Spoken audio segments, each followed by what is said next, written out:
दोस्तों, आज की हमारी इस मूवी की कहानी एक सच्ची घटना पे आधारित है। ये मूवी पूरी दुनिया में इतनी हिट हुई कि ना जाने इसके अलग अलग देशों में कितने ही प्रीक्वल और सीक्वल बने। और इस मूवी ने सभी डायरेक्टर्स को ये बताया कि आखिर बेहतर हॉरर मूवी बनती कैसे है। इस मूवी के बारे में एक बात ये भी है कि जब इस मूवी की शूटिंग हो रही थी तो तब भी डायरेक्टर्स और पूरी टीम के साथ सेट पर काफी अजीब तरह की घटनाएं हुई थी। और तब डायरेक्टर ने ये भी कहा था कि आज तक यहाँ पे किसी की आत्मा भटकती है। खैर, अभी मूवी की शुरुआत करते हैं और वीडियो को पूरा देखिएगा, क्योंकि वीडियो के अंत में मैं आपको इस मूवी से रिलेटेड एक काफी इंटरेस्टिंग जानकारी शेयर करूंगा, जिसको सुनकर आपको धक्का जरूर लगेगा। कहानी की शुरुआत में हमें 13 नवंबर 1974 का समय दिखाया जाता है और हमें एक आदमी को एमिटीविल नाम के घर के बेसमेंट में दिखाया जाता है। जैसे ही रात की 3:15 होते हैं, उसकी घड़ी अपने आप रुक जाती है। तभी इसी पल उस आदमी को एक शैतानी आवाज सुनाई पड़ जाती है। उस शैतानी आवाज को सुनने के बाद वो आदमी पूरी तरह से अपने होश आवाज खो देता है और वो पूरी तरह उस शैतान के काबू में हो जाता है। वो शैतानी आवाज उसे कहती है कि वो अपनी पूरी फैमिली को मौत के घाट उतार दे। जिसके बाद ये शख्स अपने हाथों में गन को पकड़ लेता है और सीधे ऊपर जाकर वो अपने बच्चों और अपने पत्नी को बेरहमी से मार देता है। अब इतनी बड़ी घटना के बाद पुलिस इस शख्स को अरेस्ट कर लेती है, लेकिन ये आदमी अपने बयान में ये बताता है कि ये सब कुछ उसने नहीं किया, भला वो अपने परिवार को क्यों मारेगा, बल्कि ये सब उससे एक शैतान ने करवाया। अब ये सीन यहीं पे कट हो जाता है और हमें कैथी और जॉर्ज नाम के कपल को दिखाया जाता है। हमें कैथी के 3 बच्चों को दिखाया जाता है और जॉर्ज कैथी का दूसरा हस्बैंड होता है। कैथी और जॉर्ज कई दिनों से घर को तलाश कर रहे होते हैं और वो आज उसी एमिटीविल नाम के घर को देखने जा रहे हैं, जो कि हमने मूवी की शुरुआत में देखा था। ये घर काफी बड़ा होता है, लेकिन पास्ट में यहाँ पर कई सारी खतरनाक घटनाएं हुई हैं, इसीलिए इस घर को कोई भी नहीं लेना चाह रहा था और ये घर कई सालों से बंजर पड़ा हुआ है।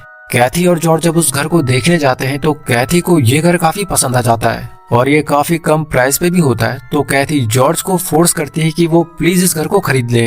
हालांकि डीलर उसे इस घर के पास्ट के बारे में सारा कुछ बता देती है कि यहाँ पर पहले कई सारे कत्ल हुए हैं, लेकिन इनका मानना है कि कभी भी घर बुरा नहीं होता, बल्कि उस घर में रहने वाले लोग बुरे होते हैं। इसी सोच के साथ जॉर्ज इस घर को खरीद लेता है और अब ये पूरा परिवार इस घर में शिफ्ट हो जाता है। ये घर इन्हें काफी अमीरों वाली फीलिंग दे रहा था, क्योंकि ये काफी बड़ा होता है। इस घर को खरीद कर ये सब काफी खुश होते हैं। आज इन सब का इस घर में पहला दिन होता है और अब तक सब कुछ सही चल रहा होता है, लेकिन रात को कैथी के बड़े बेटे बिली को अपने असली पिता की याद आने लगती है। तो फिर कैथी उसके पास जाकर उसे समझाती है कि जॉर्ज भी बिल्कुल उसके पिता की तरह उसे प्यार करेगा। ये बात जॉर्ज भी यहाँ पर सुन लेता है और वो डिसाइड करता है कि वो एक अच्छा पिता बनकर दिखाएगा। इसके बाद रात को जॉर्ज को काफी ठंड लगने लगती है और वो बेसमेंट में आकर नीचे आग जलाता है। वहीं पर उसे एक बहुत पुरानी घड़ी दिखाई पड़ जाती है, जिसमें कि 3:15 पे टाइम रुका हुआ है। अब इसके बाद जॉर्ज ऊपर आ जाता है और जॉर्ज और कैथी जब इंटरकोर्स कर रहे होते हैं तो तभी इसी पल जॉर्ज को एक बच्ची की आत्मा रस्सी से लटकी पड़ी हुई दिखाई पड़ जाती है, लेकिन अगले ही पल वो उसकी आंखों से ओझल हो जाती है और उसे मालूम पड़ता है कि ये तो बस उसका एक वहम था। रात जैसे तैसे बीत जाती है और अगली सुबह कैथी जब अपनी बेटी चेल्सा के रूम में जाती है तो पाती है कि वहाँ पर उसकी बेटी किसी से बात कर रही है। ये देख कैथी चेल्सी से पूछती है कि वो वहाँ पर किससे बातें कर रही है। इसके जवाब में उसकी बेटी उसे बताती है कि वो एक जॉडी नाम की बच्ची से बात कर रही है, लेकिन कैथी देखती है कि यहाँ पर तो कोई भी नहीं है। तो फिर उसकी बेटी उसे बताती है कि वो उसके ही पीछे कुर्सी में बैठी हुई है, लेकिन जब कैथी पीछे मुड़ के देखती तो उसे कुछ भी नजर नहीं आता, जिसका मतलब जॉडी सिर्फ चेल्सी को ही दिखाई पड़ती है। ये जॉडी वही बच्ची जिसे कल रात जॉर्ज ने भी देखा था और वो तब फांसी पे लटकी हुई थी। दरअसल मूवी की शुरुआत में जिस शख्स ने अपने पूरे परिवार को मार दिया था, जॉडी उसी शख्स की बेटी थी और उसकी आत्मा अभी तक यहाँ पे भटक रही है। अब इसके बाद जॉर्ज जब बाहर लकड़ी काट रहा होता है तो तभी माइकल उसे एक लोहे का औजार दिखाता है। जॉर्ज के पूछने पर माइकल उसे बताता है कि ये चीज उसे बेसमेंट से मिली है। तो इस बात को सुनकर जॉर्ज काफी गुस्सा हो जाता है और वो उससे कहता है कि बेसमेंट में उसका जरूरी सामान है, तो आइंदा से वो बेसमेंट में बिल्कुल न जाए। अब कुछ देर बाद जॉर्ज और कैथी को मालूम पड़ता है कि उनकी बेटी चेल्सी कहीं पर नहीं दिखाई पड़ रही है।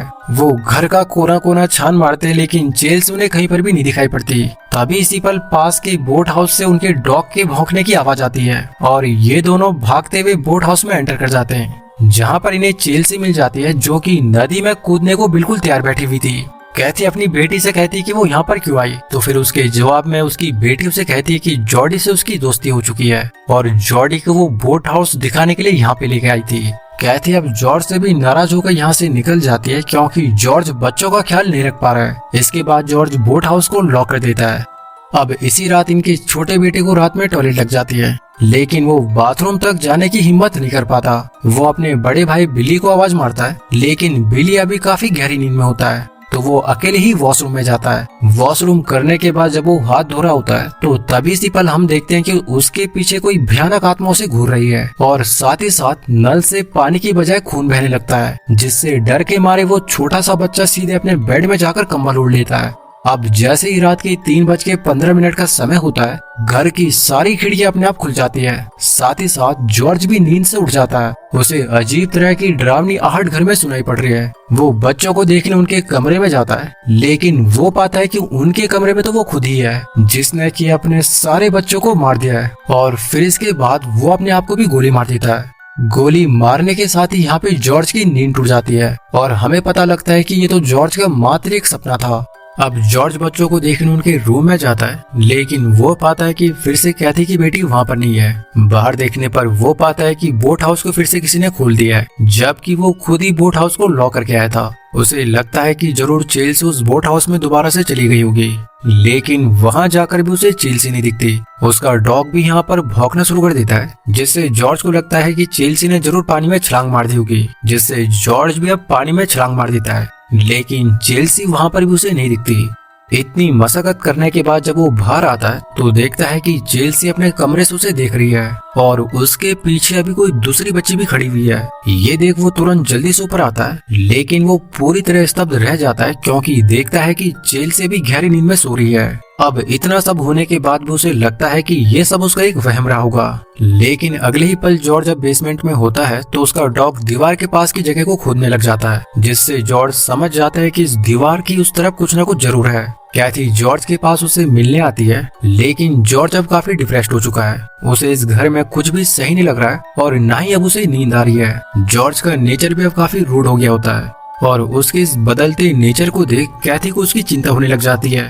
यहाँ पर कैथी को इस घर में सब कुछ सही लग रहा होता है, लेकिन एक दिन जब कैथी किचन में होती है तो उसे अपने पीछे किसी साये के होने का एहसास हो जाता है और वाकई में उसके पीछे से एक परछाई गुजरती है। फिर अगले ही पल फ्रिज के डोर पे लगे मैग्नेटिक अल्फाबेट खुद ब खुद अरेंज होने लगते हैं और वहाँ पर एक मैसेज बन जाता है जो कि होता है उनको पकड़ो और खत्म कर दो। कैथी ये देख डर जाती है और वो जल्दी से जॉर्ज को यहाँ पे बुलाती है, लेकिन अब तक वो अल्फाबेट फिर से पहले की तरह अरेंज हो गए थे और ये देख कैथी को ये सब अपना एक वहम लगता है। इसी रात को जॉर्ज और कैथी बाहर डिनर करने जाते हैं और घर पर बच्चों की देखभाल के लिए ये एक बेबी सिटर को रख लेते हैं, जहाँ पर इन्हें पता लगता है कि ये बेबी सिटर पहले भी इस घर में काम कर चुकी है। अब जहाँ बाहर एक अच्छे रेस्टोरेंट में कैथी और जॉर्ज साथ में अच्छा वक्त बिता रहे होते हैं, तो वहीं घर पे बेबी सिटर बच्चों को इस घर के पास्ट के बारे में बताती है कि इस घर में कई सारे कत्ल हुए हैं। साथ ही वो बताती कि जिस कमरे में चेल्सी आजकल सोती है वो कमरा कभी जॉडी नाम की एक बच्ची का हुआ करता था।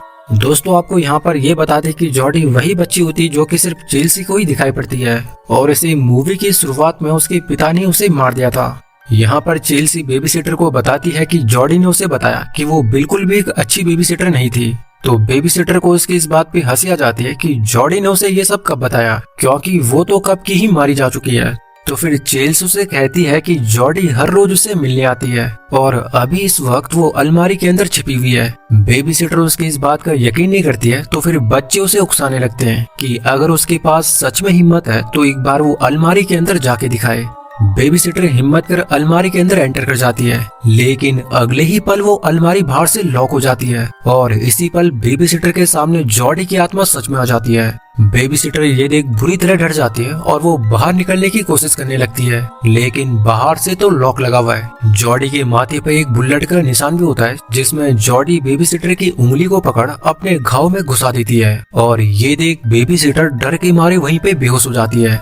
बेबी सिटर को एम्बुलेंस से हॉस्पिटल ले जाया जाता है और अब तक जॉर्ज और कैथी भी घर में आ चुके होते हैं। बेबी सिटर कैथी और जॉर्ज को भी जॉडी के बारे में बताती है, जिसके बाद कैथी सोच में पड़ जाती है क्योंकि कुछ दिन पहले उसकी बेटी ने भी उसे जॉडी के बारे में ही बताया था। कैथी जहाँ परेशान हो जाती है तो वहीं जॉर्ज उन सब बच्चों के ऊपर भड़क जाता है क्योंकि उसे लगता है कि जरूर उन्होंने ही बेबी सिटर को डराया होगा। लेकिन जॉर्ज के इस बिहेवियर को देख कैथी अपने सारे बच्चों को यहाँ से लेके निकल जाती है। जॉर्ज के बर्ताव में हर दिन बदलते वक्त के साथ बदलाव आ रहा होता है और कैथी इसी बात को लेकर परेशान होती है। कैथी अपनी बेटी चेल्सी को सुलाने जाती है कि इसी पल चेल्सी कैथी को जॉर्डी के बारे में बताती है। वो कहती है कि जॉर्डी ने उसे बताया कि जॉर्ज एक अच्छा इंसान बिल्कुल भी नहीं है। अगली सुबह जॉर्ज लकड़ियां काटता है और पूरे दिन कैथी का बड़ा बेटा उन लकड़ियों को इकट्ठा करते रहता है और उसे ऐसा करते करते रात हो जाती है और वो काफी थक जाता है। जॉर्ज की इस निर्दयता को देख कैथी को अपने बेटे के लिए काफी बुरा लगता है। अब इसी रात जॉर्ज जब बेसमेंट में होता है तो उसे कैथी के दोनों बेटों की आवाज सुनाई पड़ जाती है जो कि उसे ही गाली दे रहे होते हैं। लेकिन इसके अगले ही पल यहाँ पर जॉर्ज को एक शैतानी आवाज सुनाई पड़ जाती है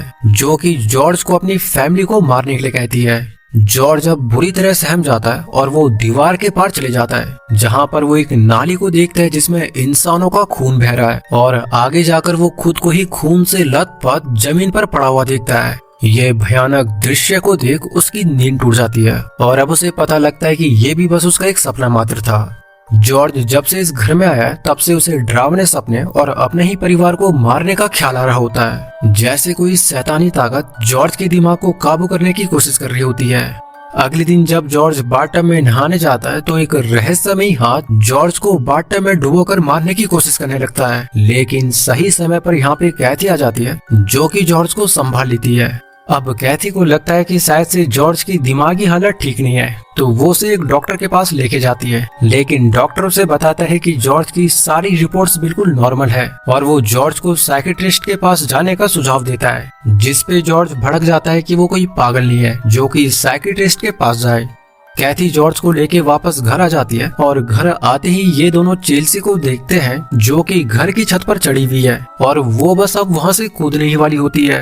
कैथी जैसे तैसे छत पर जाती है लेकिन चेल्सी अब वहाँ से कूद जाती है, लेकिन गनीमत ये रहती है कि जॉर्ज उसे नीचे पकड़ लेता है। इसके बाद कैथी चेल्सी को डांट लगाती है कि उसे ऊपर छत में जाने को किसने कहा, जिसपे चेल्सी उसे बताती है कि ये सब कुछ उसे जॉर्डी ने करने को कहा था। जॉर्डी ने उसे कहा था कि अगर वो छत से कूद गई तो वो अपने असली पिता से मिल पाएगी।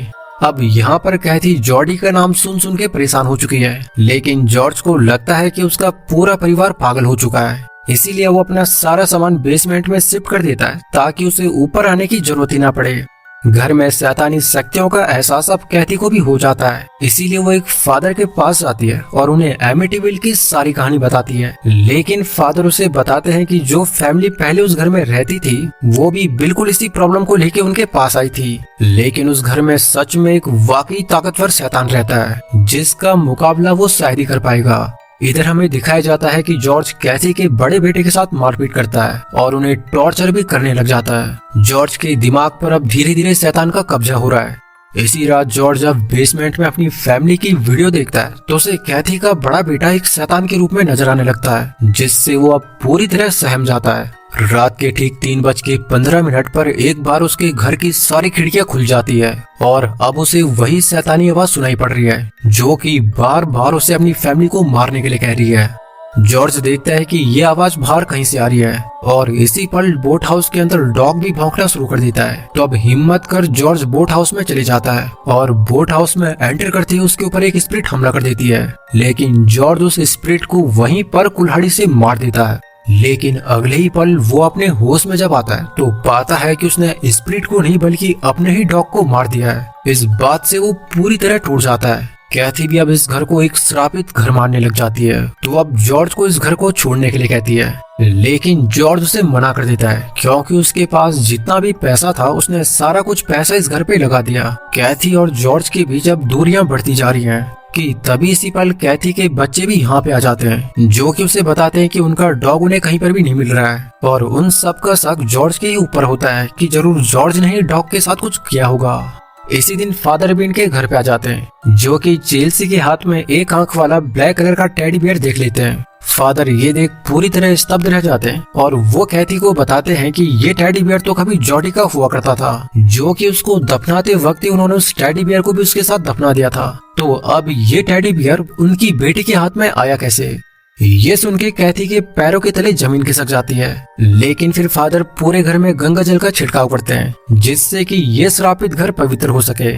लेकिन शायद इस घर में एक बहुत ही ताकतवर शैतान रहता है, जिससे कि जैसे ही होली वाटर फर्श पे गिरता है तो वो वाष्प बन के तुरंत उड़ जाता है। साथ ही साथ फादर जिस रूम में होते हैं उस रूम का दरवाजा अपने आप बंद हो जाता है और फिर फादर पे मधुमक्खियों का एक बड़ा सा झुंड हमला कर देता है, जिसके बाद फादर यहाँ से किसी तरह से बड़ी मुश्किल से जान बचाकर उल्टे पैर भाग जाते हैं। हालांकि कैथी उन्हें रोकने का प्रयास करती है, लेकिन फादर की हालत अब काफी टाइट हो चुकी है। कैथी अब काफी परेशान हो जाती है और वो इस घर के अतीत के बारे में जानने के लिए एक लाइब्रेरी में जाती है, जहाँ पर उसे इस घर के अतीत के बारे में सब पता लग जाता है। उसे पता लगता है कि ये घर एक शैतान के पुजारी ने बहुत पहले बनाया था। उसने यहाँ पर कई इंसानों की बलि शैतान को चढ़ाई थी और फिर बाद में खुद का भी उसने अपने हाथों से गला काट दिया ताकि उसकी आत्मा हमेशा के लिए इस घर में कैद हो सके। वहीं उसे ये भी पता लगता है कि जो फैमिली उससे पहले एमिटीविल में रहती थी उन्हें भी किसी आत्मा की होने का एहसास वहाँ पर हुआ था। लेकिन ठीक 28 दिन तक वो शैतान अपने शिकार के दिमाग पे काबू कर लेता है, जिससे वो अपने शिकार से उसकी सारी फैमिली को मरवा देता है ताकि वो शैतान को इंसानों की बलि दे सके। और यही सब कुछ जॉर्ज के साथ हो रहा होता है। जॉर्ज को हर पल वही आवाज अपनी फैमिली को मारने के लिए कहती है। अब कैथी को ध्यान आता है कि उन्हें भी आज इस घर में 28 दिन पूरे होने वाले हैं और आज शैतान जॉर्ज से वो सब करवाएगा जो कि शैतान चाहेगा। कैथी अब समझ जाती है कि वो सब अब मारे जाने वाले हैं। बचने के लिए वो फिर से फादर के पास जाती है, लेकिन फादर उसे बताते हैं कि वो शैतान काफी शक्तिशाली है जिसका वो किसी भी तरह से मुकाबला नहीं कर सकता। तो बेहतर यही होगा कि जितनी जल्दी हो सके वो उस घर को छोड़कर भाग जाए। इधर हमें दिखाया जाता है कि जॉर्ज घर के बेसमेंट में दीवार के पार जब जाता है तो उसे वहाँ पर उसी शैतान के कैद किए गए इंसान मिल जाते हैं जिनकी कुर्बानी वो देने वाला होता है। आगे जाने पर उसे शैतान का चेला भी दिख जाता है जो कि उसी के सामने अपनी गर्दन काट देता है और खून के सारे छींटे जॉर्ज के ऊपर आ जाते हैं। लेकिन इसी पल जॉर्ज की आंख खुल जाती है और अब उसे पता लगता है कि ये तो बस उसका एक सपना था, लेकिन असल में ये सपना उसे शैतान ने दिखाया ताकि वो उसके दिमाग पे पूरी तरह से काबू कर पाए। और अब वाकई में जॉर्ज के दिमाग पर पूरी तरह से शैतान का कब्जा हो चुका है। उसे बार बार अपने फैमिली को जान से मारने की आवाजें सुनाई पड़ने लग जाती हैं। हालांकि वो खुद को कंट्रोल करने की पूरी कोशिश करता है, लेकिन शैतानी ताकत ने उसे पूरी तरह जकड़ा हुआ है। कैथी अब दौड़ते हुए घर आती है और अपने बच्चों को आवाज लगाती है। कैथी को जॉर्ज कहीं पर भी नहीं दिखता तो फिर वो बोट हाउस के लिए निकल जाती है ताकि वो अपने पति जॉर्ज को भी अपने साथ इस घर से दूर ले चले। लेकिन यहाँ पे कैथी पानी में गिर जाती है और जॉर्ज को कैथी एक शैतान के रूप में दिखने लग जाती है और इसी पल उसे शैतान की आवाज सुनाई पड़ती है कि वो कैथी को मार दे। जॉर्ज शैतान के कब्जे में होकर कैथी को मारने की पूरी कोशिश करता है, लेकिन कैथी यहाँ से बच जाती है और अब कैथी यहाँ से अपने बच्चों के साथ भागने लगती है। तो इसी पल कैथी की नजर उनके नाम के बने ताबूत पर जाती है, जिससे कैथी अब समझ जाती है कि अब जॉर्ज उन्हें मार देगा। और सच में ही जॉर्ज अपने हाथों में गन पकड़ लेता है। शैतानी ताकत इस घर के सारे खिड़की दरवाजे बंद कर देती है ताकि जॉर्ज कैथी को मार पाए। तो अब कैथी किसी तरह बच्चों को लेकर छत के रास्ते भागने की कोशिश करने लगती है, लेकिन जॉर्ज उन पे फायरिंग करना शुरू कर देता है और अब इनके पीछे पीछे जॉर्ज भी छत में आ जाता है। लेकिन कैथी का बड़ा बेटा जॉर्ज पर वार कर उसे नीचे गिरा देता है और नीचे गिर के जॉर्ज बेहोश हो जाता है। और अब कैथी बच्चों को लेके यहाँ से निकलेगी तभी फिर से जॉर्ज की आंखें खुल जाती है और वो पूरी तरह से होश में आ जाता है। वो एक कुल्हाड़ी लेकर कैथी के पेट पे वार कर देता है। कैथी बुरी तरह जख्मी हो जाती है, लेकिन बावजूद इसके वो जॉर्ज को नहीं मार सकती थी क्योंकि ये सब कुछ जॉर्ज नहीं कर रहा बल्कि इस घर में मौजूद शैतानों से ये सब करवा रहा है। अब जॉर्ज कैथी के बड़े बेटे को मारेगी तभी कैथी जॉर्ज के सर पे वार कर उसे वहीं पे बेहोश कर देती है और अपने बच्चों को बोट में बिठा वो जॉर्ज को भी बेहोशी की हालत में बोट में बिठा देती है। और अब जाके ये सब इस घर से काफी दूर आ जाते हैं। अब कुछ आगे जाने पर जॉर्ज की दोबारा से आंख खुल जाती है, लेकिन अब वो पूरी तरह से शांत हो चुका है। शैतान का उसके दिमाग पर अब कोई भी काबू नहीं रहता और इस तरह से ये पूरा परिवार इस शैतान से बच जाता है। अब हमें मूवी के आखिरी सीन में जॉडी को दिखाया जाता है जो कि अभी भी उसी घर में होती है। उसने अभी भी एक आंख वाला टेडी बेयर अपने हाथों में लिया हुआ है और इसी पल एक शैतान उसे बेसमेंट में खींच देता है और फिर इसी भयानक सीन के साथ इस कहानी का अंत हो जाता है।